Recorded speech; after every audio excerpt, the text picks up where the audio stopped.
నమస్తే, welcome to Andhraprabha TV. నేను సౌజన్య.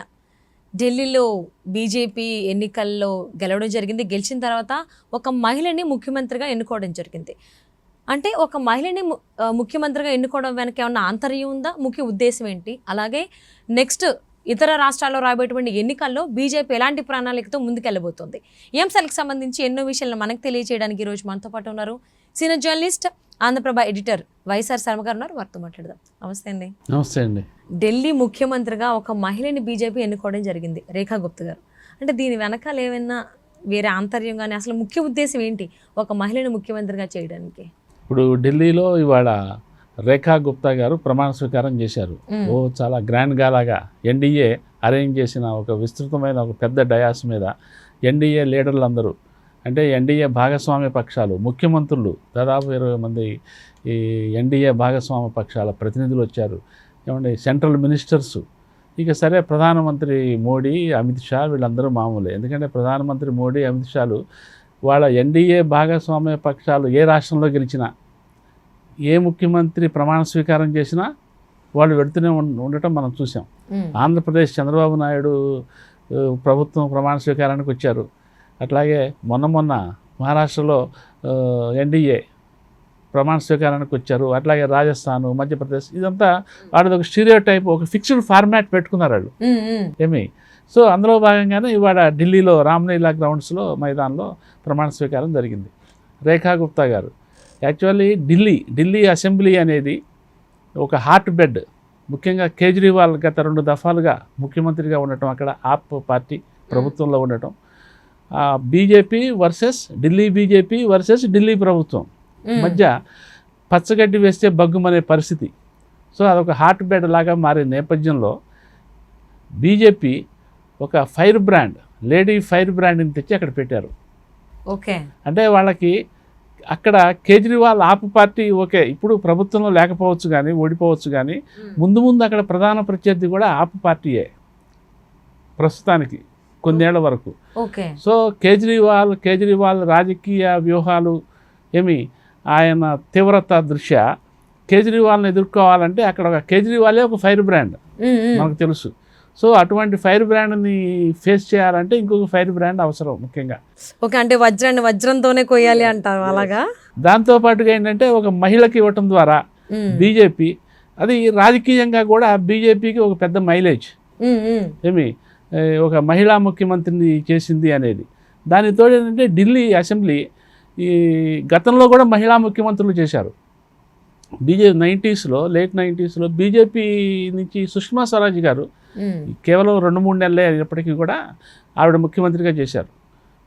తర్వాత షీలా దీక్షిత్ కాంగ్రెస్ నుంచి దాదాపు 3 సార్లు అనుకుంటాను ఆవిడ ముఖ్యమంత్రి చేశారు. ఆవిడ బాగా పాతుకుపోయింది అక్కడ.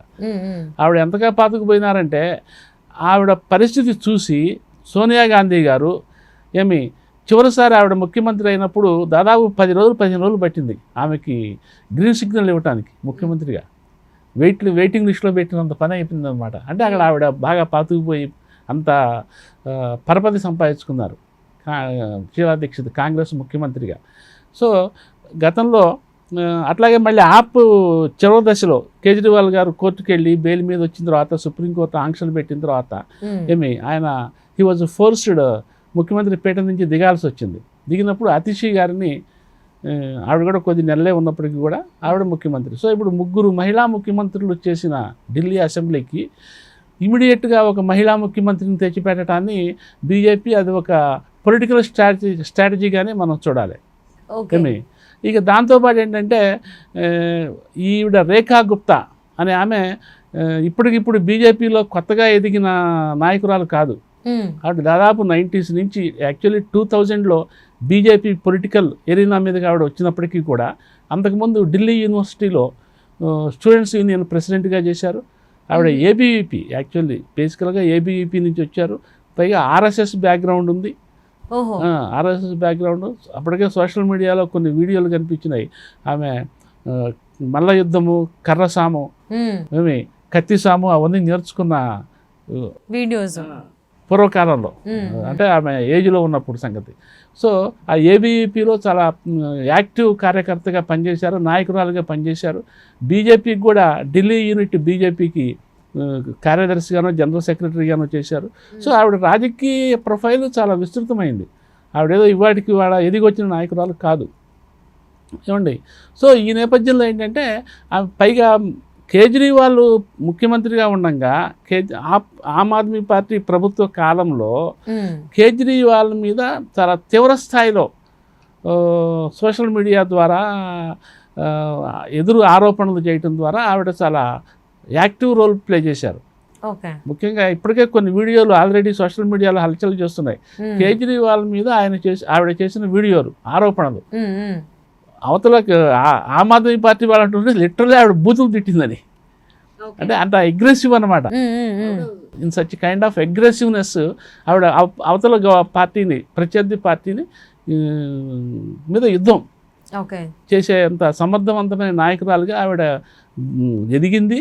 అది బీజేపీ అధిష్టానం దృష్టిలో పడింది, కడల్లో పడింది. అయితే గతంలో 2 సార్లు 2015లో 2020లో కూడా 2 సార్లు పోటీ చేసింది ఆమె. పోటీ చేసింది కానీ ఈ ఆమ్ ఆద్మీ పార్టీ నాయకుల చేతిలో ఓడిపోయింది. సో ఈసారి ఫస్ట్ టైం ఆవిడ అసెంబ్లీకి గెలిచింది. సో ఫస్ట్ టైం ఎమ్మెల్యే పైగా అందులో కూడా ముఖ్యమంత్రి అయిపోయింది నేరుగా. కారణం ఏంటంటే అంటే ఆవిడ ఈ బ్యాక్గ్రౌండ్. సో ఇంకొకటి ఏంటంటే పొలిటికల్గా మహిళా నాయకురాలకి ముఖ్యమంత్రి పదవి ఇవ్వటం ద్వారా బీజేపీ 2 ప్రయోజనాలు ఆశించవచ్చు. ఒకటి ఏంటంటే ఢిల్లీ ఇప్పటికే ఒక ముగ్గురు ముఖ్యమంత్రులు, మహిళా ముఖ్యమంత్రులు చేశారు కాబట్టి ఆ సీక్వెన్స్లో ఒక మహిళను పెట్టడం అదొక రాజకీయ ప్రయోజనంగా బీజేపీ భావించింది. రెండోది ఏంటంటే కేజ్రీవాల్ మీద ఆమె గత కొన్నేళ్లుగా చాలా తీవ్ర స్థాయిలో ఎదురుదాడి చేస్తూ వస్తుంది కాబట్టి మళ్ళీ కేజ్రీవాల్ పార్టీని ఎదుర్కోవాలంటే ఒక సమర్థమైన నాయకురాలు వాళ్ళకి అవసరమైంది. యాక్చువల్లీ సాహిబ్ సింగ్ వర్మని గతంలో మదన్ లాల్ ఖురానా గారి తర్వాత ముఖ్యమంత్రిగా చేసిన ఆయన కొడుకు అన్నమాట, పర్వేష్ వర్మ సంథింగ్ పేరు. ఆయన అసలు మొదట్లో ఇన్ని రోజుల నుంచి ఆయన పేరే హల్చల్ చేస్తూ వచ్చింది తెర మీద. సో గత 2 రోజుల్లో ఏంటంటే మళ్ళీ బీజేపీ వ్యూహం మార్చుకొని ఈమెను తెర మీదకి తెచ్చి ఈమెను ముఖ్యమంత్రి చేశారు. అంటే రేఖా గుప్తా గారి కంటే ఎక్స్పీరియన్స్ ఉన్న వాళ్ళు కూడా చాలామంది ఉన్నారు కదా, అంటే మహిళలు కాకుండా. బట్ ఎక్స్పీరియన్స్ ఉన్న వాళ్ళని పక్కన పెట్టేసి మొదటిసారి గెలిచిన రేఖా గుప్తా గారిని ముఖ్యమంత్రిగా చేయడం వెనకాల కేవలం పొలిటికల్ స్ట్రాటజీ అని అనుకోవాలా? యాక్చువల్లీ ఇప్పుడు రేఖా గుప్తా గారి కంటే అనుభవం ఉన్నవాళ్ళు అంటే ఎందులో అనుభవము, ముఖ్యమంత్రులుగా ఎవరు లేరు. బీజేపీ నుంచి చాలా సంవత్సరాల తర్వాత ఇప్పుడు ముఖ్యమంత్రి అవుతున్నారు తప్ప గత కొన్ని దశాబ్దాలుగా అసలు బీజేపీ ముఖ్యమంత్రులు లేరుగా. సో ఢిల్లీ స్థాయిలో బీజేపీకి అనుభవజ్ఞులైన ముఖ్యమంత్రి స్థాయి లీడర్లు లేరు, ఎమ్మెల్యేలు తప్ప. ఇప్పుడు ఈవిడ కూడా దాదాపు 2020 నుంచి బీజేపీలో యాక్టివ్గా అంటే రాజకీయంగా ఇందులో ఉన్నారు. అంతకుముందు ఆవిడ స్టూడెంట్ యూనియన్ లీడరు, ఏబీవీపీ కార్యకర్త, ఏబీవీపీకి నేషనల్ లెవెల్లో ఆవిడ పదవులు చేశారు. సో ఇందులో భాగంగా ఏంటంటే వాళ్ళకి బీజేపీలో ఉన్న పరిమితమైన నాయకుల్లో అనుభవజ్ఞులు ఉన్నారు కానివ్వండి. ఢిల్లీ బీజేపీ చీఫ్ గతంలో పనిచేసిన ఒక బీహార్ నాయకుడు ఉన్నారు, ఇప్పుడు బీజేపీ చీఫ్గా పనిచేసిన వాడు ఉన్నారు. కానీ బట్ వాళ్ళకి ఏంటంటే పొలిటికల్గా ఒక లేడీని తీసుకోవటం ద్వారా, మహిళా ముఖ్యమంత్రిని ఎంపిక చేయడం ద్వారా ఏంటంటే రాజకీయంగా డెఫినెట్గా బీజేపీ మిగతా పార్టీలా కాకుండా ఒక ప్రత్యేకమైన దానికి ఒక ప్రత్యేకత ఉన్నది అని చెప్పుకునేందుకు మేము ఢిల్లీలో ఒక మహిళని ముఖ్యమంత్రిని చేశాము అని చెప్పుకోవటానికి బీజేపీ అగ్రనాయకత్వానికి ఒక అవకాశం అన్నమాట. అది పైగా ఏంటంటే ఇక్కడ బీజేపీలో ఢిల్లీలో ఈ బనియా కమ్యూనిటీ వాళ్ళు ఎక్కువ మంది ఉంటారు. అక్కడేం పెద్దగా స్టాటిస్టిక్స్, అధికారికమైన స్టాటిస్టిక్స్ మనకేం దొరకట్లేదు, కానీ దాదాపు 10 to 20% ఉంటారని. అంటే మన బనియాస్ అంటే అగర్వాల్స్, గుప్తాలు, బిజినెస్ కమ్యూనిటీ, మీ వైశ్యాస్ వాళ్ళు. సో ఈవిడ కూడా ఆ కమ్యూనిటీకి సంబంధించింది కాబట్టి ఆ కమ్యూనిటీని డామినెంట్ కమ్యూనిటీ నుంచి ఒక, అయితే బనియాలు ఇంకా బీజేపీలో మగవాళ్ళు కూడా ఉన్నారు కానీ బట్ వాళ్ళది ఒక ఆప్షన్ ఏంటంటే లేడీని ఎన్నుకోవాలని. సో ఆ లేడీలో కూడా బనియా కమ్యూనిటీ నుంచి ఎన్నుకోవాలని, అందులో భాగంగానే ఈవిడ తెర మీదకి వచ్చారు. అంటే బీజేపీ ఎప్పటికప్పుడు పొలిటికల్ స్ట్రాటజీ మార్చుకుంటూనే ఉంటుంది, సిచ్యువేషన్ బట్ అని అర్థమైపోతుంది. మరి నెక్స్ట్ వేరే రాష్ట్రాల్లో కూడా ఎన్నికలు రాబోతున్నాయి కదా, సో మరి అక్కడ ఎటువంటి స్ట్రాటజీతో, ప్రణాళికతో ముందుకెళ్తోంది బీజేపీ అంటారు? యాక్చువల్లీ ఇప్పుడు ఈ ఇయర్లోనే బీహార్ అసెంబ్లీ ఎలక్షన్స్ ఉంటాయి, తర్వాత నెక్స్ట్ ఇయర్ అది బెంగాల్ అసెంబ్లీ ఎలక్షన్స్ ఉంటాయి. బీజేపీ ఏంటంటే ఏ రాష్ట్రానికి ఆ రాష్ట్రం కొన్ని వాళ్ళు ఒక కామన్ పాయింట్స్ పెట్టుకున్నప్పటికీ కూడా బేసికల్గా ఏ రాష్ట్రానికి ఆ రాష్ట్రం అక్కడ geographical and political and social ఈక్వేషన్స్ని, పాపులేషన్లో ఏ క్యాస్ట్ వాళ్ళు ఎవరో ఎక్కువ మంది ఉన్నారు, అటువంటి ఈక్వేషన్స్ బేస్ చేసుకునే లోకల్ స్ట్రాటజీలను ఎవాల్వ్ చేసుకొని దాని ప్రకారం పోవటం అనేది బీజేపీ ఫెనోమెనా లాగా వస్తున్నది. ఎందుకంటే భారతదేశంలో గత కొన్ని దశాబ్దాలుగా ప్రాంతీయ పార్టీలు ఏ రాష్ట్రానికి ఆ రాష్ట్రంలో అక్కడ ఉన్న డామినెంట్ ఫ్యాక్టర్స్ని బట్టి ప్రాంతీయ పార్టీలు తెర మీదకి రావటం, ఆవిర్భవించటం, అవి ఎన్నికల్లో గెలుస్తూ రావటము మనం చూస్తూ ఉన్నాము. సో అందులో భాగంగా ఏంటంటే అక్కడ ప్రాంతీయత, లోకల్ స్థానికతని బేస్ చేసుకొని వ్యూహాలు రచించడం ద్వారానే ఆ ప్రాంతీయ పార్టీలను మనం అధిగమించగలము అనేది బీజేపీ ఒక నేషనల్ అవుట్లుక్. ఓకే. సో అందులో భాగంగానే ఏ రాష్ట్రం తీసుకున్నప్పటికీ కూడా అక్కడ స్థానిక అంశాలు, స్థానిక రాజకీయ పార్టీల స్థితిగతులు ఏమండి, అక్కడ కులాలు, మతాలు, ఆ రేషియోని, ఆ ఈక్వేషన్స్ని ప్రాతిపదికగానే బీజేపీ అక్కడికక్కడ దాని వ్యూహాలు మార్చుకుంటూ వస్తుంది. సో మరి మొదటిసారి రేఖా గుప్తా గారు ముఖ్యమంత్రి అయ్యారు. గెలవడం కూడా ఎమ్మెల్యేగా మొదటిసారే కాబట్టి ఆ స్థానం అంటే ముఖ్యమంత్రిగా ఆవిడకి ఏమన్నా ఎదుర్కోవాల్సినటువంటి సవాళ్ళు కానీ అలాంటివి ఏమన్నా ఉన్నాయంటారా? యాక్చువల్లీ ఇప్పుడు రేఖా గుప్తా గారు ముఖ్యమంత్రిగా ప్రమాణ స్వీకారం చేశారు. ఆమెతో పాటు ఇంకొక 6 మంత్రులుగా ప్రమాణ స్వీకారం చేశారు. యాక్చువల్లీ ఇదంతా కూడా మనం అమిత్ షా గారి టీం అని అనుకోవచ్చు. ఈ మొత్తం స్ట్రాటజీ వ్యవహారము, ఈ ఎంపిక, మంత్రులు ఎంపిక ఇదంతా కూడా. అయితే in consultation with prime minister Modi గారు, అమిత్ షా గారే ఇది మొత్తం ఎవాల్వ్ చేస్తారు.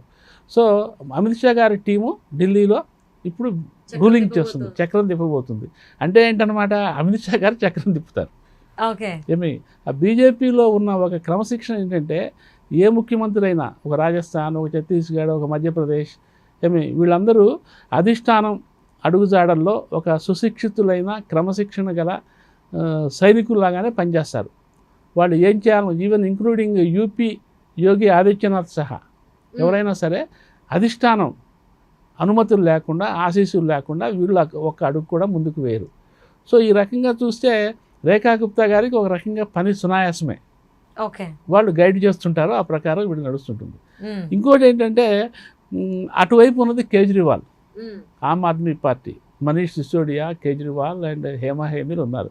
అయితే వాళ్ళందరూ ఇట్లా అంత తీవ్రంగా, అంత డాషింగ్గా ఉన్నారా అంటే ప్రస్తుతానికైతే లేరని చెప్పుకోవాలి మనం. అందులోనూ ఎందుకు, ఓడిపోయినారు కాబట్టి. వాళ్ళు ఆల్రెడీ ఇప్పుడు కోర్టు కేసుల్లో ఈ లిక్కర్ స్కామ్లో ఇరుక్కొని ఉన్నారు. అది ఇంకా కేసులు నడుస్తున్నాయి. కేజ్రీవాల్ దగ్గర నుంచి మనీష్ సిసోడియా దాకా ఇంకా 2-3 మంత్రులు కూడా బెయిల్ మీద ఉన్నారు. సో వాళ్ళు ఇప్పుడు ఇమీడియట్గా వాళ్ళకి థ్రెట్ ఏంటంటే ఆ కేసుల్లో నెక్స్ట్ ఫాలోఅప్ జరుగుతుంది. సో ఒక రకంగా రేఖా గుప్తా గారికి పెద్ద ఛాలెంజెస్ అంటూ ఏమీ ఉండవు. ఎందుకంటే అవతల పార్టీ ఏమేమి అక్రమాలు చేసింది, ఏమేమి దురాగతాలు చేసింది, అవినీతి చేసింది, అవన్నీ ఆటోమేటిక్గా మెల్లిమెల్లిగా బయటకు వస్తుంటాయి. అది డెఫినెట్గా జరిగేదే. ఇంకోటి ఏంటంటే కేజ్రీవాల్ గారు ముఖ్యమంత్రిగా ఉండగా ఎల్జీ అంటే లెఫ్టినెంట్ గవర్నర్తో చాలా గొడవలు అవుతుండేవి పాలనాపరంగా. ఎడ్డం అంటే తెడ్డం. కేజ్రీవాల్ గారు ఒక డెసిషన్ తీసుకుంటే లెఫ్టినెంట్ గవర్నర్ దాన్ని ఆపేసేయటం, దానికి టోటల్ రివర్స్ సలహా ఇవ్వటం, ఇలా చేయమని. దానికి కేజ్రీవాల్ గారు అడ్డం తప్పటం. సో అట్లా అడ్మినిస్ట్రేషన్ ఒక దశలో ప్యారలైజ్ అయిన పరిస్థితులు కూడా ఉండేవి. సో ఈ ఎల్జీనేమో బీజేపీ వాళ్ళు అపాయింట్ చేసే మనిషి అవుతారు, అక్కడేమో కేజ్రీవాల్ అపోజిషన్ పార్టీ. సో ఆ క్లాష్ అనేది ఉండేది. దానివల్ల కేజ్రీవాల్ గారు చాలా సఫర్ అయినాడు. ఆయన చాలా సందర్భాల్లో అడుగుదీసి అడుగేయలేని పరిస్థితి వచ్చింది. అందుకని నేను అసలు కొన్ని చేయలేకపోయినానని చెప్పి ఆయన అసలు ప్రధాని మోడీకి, అమిత్ షా కూడా కంప్లైంట్స్ ఇచ్చిన సందర్భాలు ఉన్నాయి.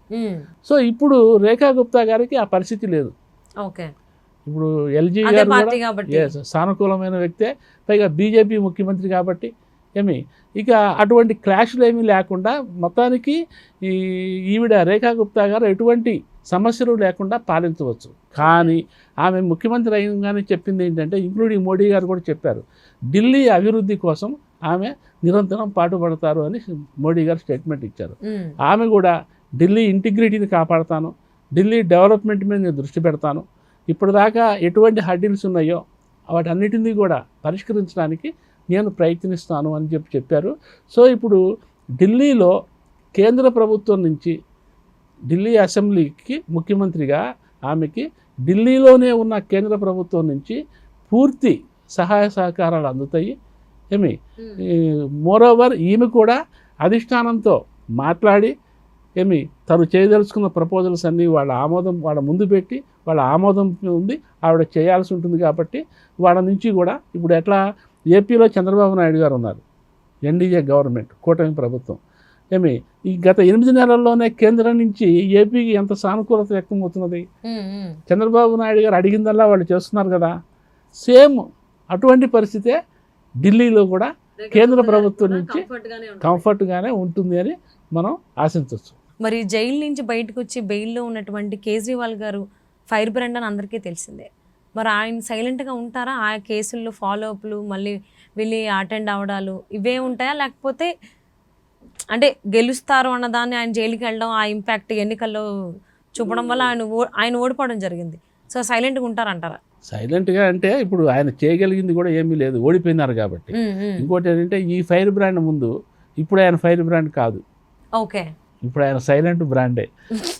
ఆయన ఈ హ్యాస్ టు ఫేస్, ముందర ఆ కేసు కొలిక్కి రావాలి. ఆ కేసుకు సంబంధించి కేంద్రము ఎన్ని మలుపులు తిప్పుతుంది, ఎన్ని మలుపులు తిప్పిస్తుంది అనేది కూడా ఒక ఆసక్తికరమైన పరిణామమే డెఫినెట్గా. అందుకని ఇప్పుడు కేజ్రీవాల్ గారు బీజేపీ ప్రభుత్వం మీద పోరాటం చేసే పరిస్థితి అయితే లేదు. సో మరి మొదటిసారి ముఖ్యమంత్రి అయిన రేఖా గుప్తా గారు అధిష్టానం అడుగుజాడల్లో నడుస్తూ ఢిల్లీ అభివృద్ధి కోసం ఎటువంటి కార్యక్రమాలు, ఎటువంటి ప్రణాళికతో ముందుకెళ్తారో చూద్దామండి. Thank you so much Sharma గారు.